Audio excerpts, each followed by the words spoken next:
নমস্কার বন্ধুরা। এক হাতে কি তালি বাজে? তালি বাজাতে গেলে কিন্তু দুটো হাতই লাগে।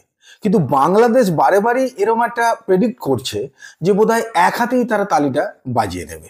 কিছুদিন আগেই বাংলাদেশের ছাত্র আন্দোলন এবং তারপরে হাসিনার পদত্যাগের পর সেখানে অন্তর্বর্তী সরকার গঠন হয়। এবার এই অন্তর্বর্তী সরকার গঠন হওয়ার পরেই কিন্তু সেখানে নিত্য প্রয়োজনীয় জিনিসের মূল্য বৃদ্ধি আকাশ ছোঁয়া হয় এবং সেই কারণেই কিন্তু সাধারণ মানুষের অসুবিধার মধ্যে পড়ে তাদের দৈনন্দিন জীবন চালাবার ক্ষেত্রে। কিছু কিছু জিনিস আছে যেগুলো আমাদের রেগুলার চাহিদার মধ্যে থাকে, তার মধ্যে ডিম কিন্তু সস্তায় প্রোটিনযোগ্য একটা খাবার। এই ডিমেরই একটা ডিমের দাম বাংলাদেশে পৌঁছেছিল 15 থেকে 16 টাকায়। এবারে এই একটা ডিম 15-16 টাকায় কেনা শুধুমাত্র বাংলাদেশ কেন, আমাদের দেশেরও কোনো যদি সেই সিচুয়েশনে পৌঁছয় তাহলে সেটা কেনা একেবারেই আমাদের হাতের বাইরে চলে যায়। সেই কারণেই বারে বারেই অন্তর্বর্তী সরকার ভারতকে অনুরোধ জানাচ্ছিল যে যাতে ডিম এখান থেকে ওখানে রপ্তানি করা হয়। বাংলাদেশ সরকারের কথাই গুরুত্ব দিয়ে এবং তাদের ডাকে সাড়া দিয়ে ভারত সরকার আমাদের পশ্চিমবঙ্গ থেকেই বেনাপোল সীমান্ত দিয়ে প্রথমবারের জন্য লরি ঢোকে এই কেওয়া সিচুয়েশনের পরে এবং প্রথম ক্ষেপে 2,31,040টি ডিম সেখানে পাঠানো হয়। গত সোমবার এই পাঠানো হয়েছিল, তারপরে মঙ্গলবারেই কিন্তু ডিমের দাম সেখানে প্রায় 50% নেমে যায়, 7 থেকে 8 টাকায় চলে আসে। বাংলাদেশের শুল্ক দপ্তর থেকে জানানো হয় যে অ্যাকচুয়ালি যে ডিম এখান থেকে কেনা হচ্ছে তার দাম পড়ছে প্রত্যেকটি 5 টাকা, তার উপরে 33% কাস্টম ডিউটি লেগে যেটা বাংলাদেশের ভ্যাট তা সেইটা হয়ে এবং তারপরে প্রফিট জুড়ে বাজারে ক্রেতা ডিম পাবে মোটামুটি 7 থেকে 7.5 টাকায়। যদিও বেনাপোল সীমান্তে এই ডিমগুলোর গুণগত মান তারা চেক করতে পারছে না, তার কারণ বেনাপোলের এক কর্মকর্তা জানিয়েছে যে বেনাপোল সীমান্তে ডিমের গুণগত মান পরীক্ষা করার জন্য যে যন্ত্রপাতি লাগে সেগুলো নেই। তাই ভারতীয় সংশয়পত্রের উপর ভিত্তি করেই এই ডিমগুলোর ক্লিয়ারেন্স দেওয়া হচ্ছে এবং সেটা বাজারে গিয়ে খানিকটা হলেও মানুষের উপকার হয়েছে এবং তার সাথে এটা আশা করা হচ্ছে যে আরো ডিমের গাড়ি ভারতের সীমান্ত পেরিয়ে বাংলাদেশে পৌঁছবে, কারণ ভারত সরকারও এই ক্ষেত্রে যথেষ্টই সহানুভূতিশীল বাংলাদেশের প্রতি। এ তো গেল ডিমের কথা, এবারে আসি আলু পেঁয়াজের কথায়। হাসিনা সরকার যতদিন ছিল বাংলাদেশে মোটামুটি আলু বিক্রি হতো 40 থেকে 45 টাকা পার কেজি এবং পেঁয়াজের দাম কখনোই 100 ছাড়িয়ে যায়নি। অন্তর্বর্তী সরকার গঠন হওয়ার পরে লাস্ট কিছুদিনে আলুর দর পৌঁছেছিল প্রায় 70 থেকে 80 টাকা পার কেজি এবং পেঁয়াজ প্রায় 150 ছুঁই হচ্ছিল। যদিও এটা যে অন্তর্বর্তী সরকারের ওপর পুরো দায়টা চাপিয়ে দেওয়া যাবে তা নয়, একটা কেওয়া সিচুয়েশন থেকে একটা নতুন সিচুয়েশনে যেতে একটু সময় লাগে, সেই সময়টায় এইরকম কিছু থাকে, কারণ প্রত্যেকেই তো দেশের কথা ভাবে না। যে সমস্ত অসাধু ব্যবসায়ীরা থাকে, দালাল চক্র থাকে, তারা কিন্তু এই সুযোগগুলো কাজে লাগায় এবং অনাবশ্যক একটা কৃত্রিম চাহিদা তৈরি করে জিনিসপত্রের দাম বাড়িয়ে নেয়। এই ঘটনা কিন্তু সবসময় হয়ে থাকে, ফলে সেক্ষেত্রে বাংলাদেশ সরকারকে পুরোপুরি দায়ী করা যাবে না।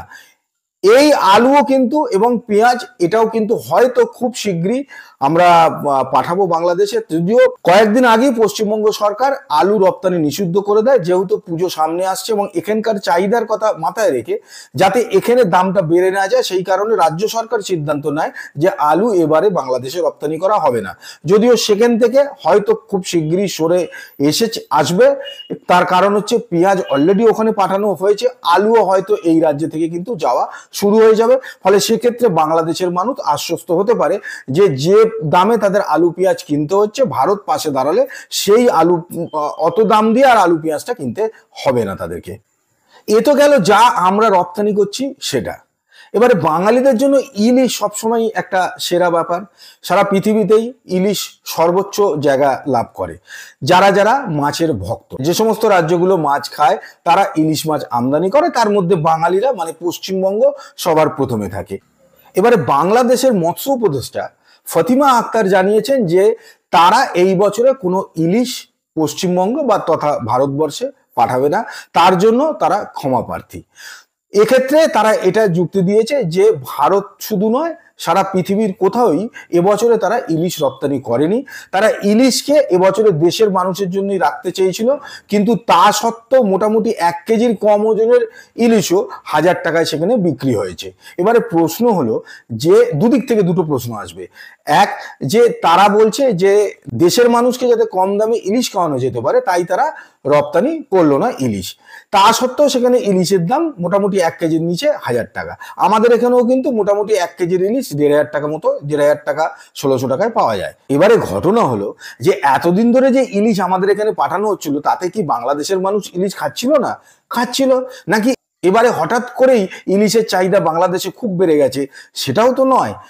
আসলে তাহলে কারণটা কি যে বাংলাদেশ এবারে ইলিশটা এখানে পাঠালো না? তার কারণ হচ্ছে বাংলাদেশের মানুষের কতটা রাগ সেটা বোঝা একটু সমস্যা আছে, কিন্তু যে সরকার গঠন হয়েছে তাদের ভারতের ওপরে একটা রাগ রয়েছে। তার কারণ যেহেতু শেখ হাসিনাকে ভারত আশ্রয় দিয়েছে।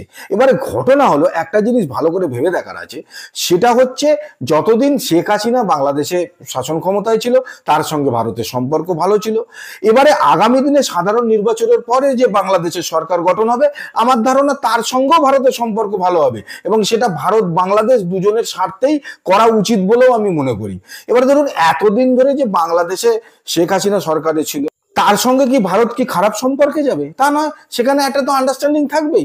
আগামী দিনে যে অন্য সরকার গঠন হলে তাদের সঙ্গেও থাকবে। এবারে শুধুমাত্র শেখ হাসিনা যেহেতু সেখানে একটা স্বৈরতান্ত্রিক শাসন ব্যবস্থা গড়ে তুলেছিল, তার জন্য তো ভারতকে দায়ী করে লাভ নেই কিছু। সেটা তো বাংলাদেশের মানুষের এবং সেখানকার যে সিচুয়েশন তার উপর দাঁড়িয়ে যা হয়েছে, সে বাংলাদেশের মানুষ যেটা ভালো বুঝেছে করেছে।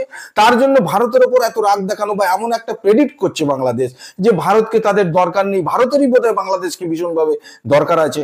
দুটো দেশেরই মনে রাখা উচিত যে কম বেশি 19-20 দুটো দেশেরই দুজনকে প্রয়োজন আছে। বাংলাদেশ বারে বারে যেটা প্রেডিক্ট করাতে চাইছে সেটা কিন্তু ঠিক নয়। আর একটা দিক থেকেও কিন্তু ভেবে দেখার আছে, ধরুন আলু, পেঁয়াজ বা ডিম এগুলো কিন্তু নিত্য প্রয়োজনীয়, মোটামুটি ভাবে প্রত্যেক দিনই লাগে।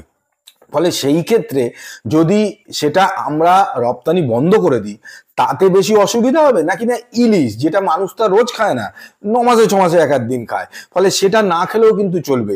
কিন্তু এখান থেকে যদি ডিম, আলু, পেঁয়াজ এগুলো যাওয়া বন্ধ হয়ে যায়, তাহলে কিন্তু সমূহ বিপদ আছে বাংলাদেশের মানুষের জন্য।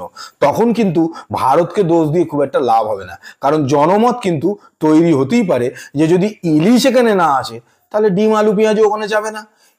এই আওয়াজ কিন্তু যখন তখন উঠে যেতে পারে। তখন কি হবে?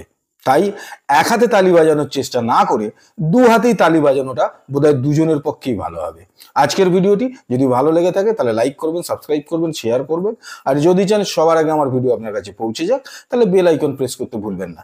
দেখা হচ্ছে পরের ভিডিওতে নতুন কাহিনীর সঙ্গে। আজকের মতো বিদায় নিচ্ছি। ভালো থাকবেন। নমস্কার।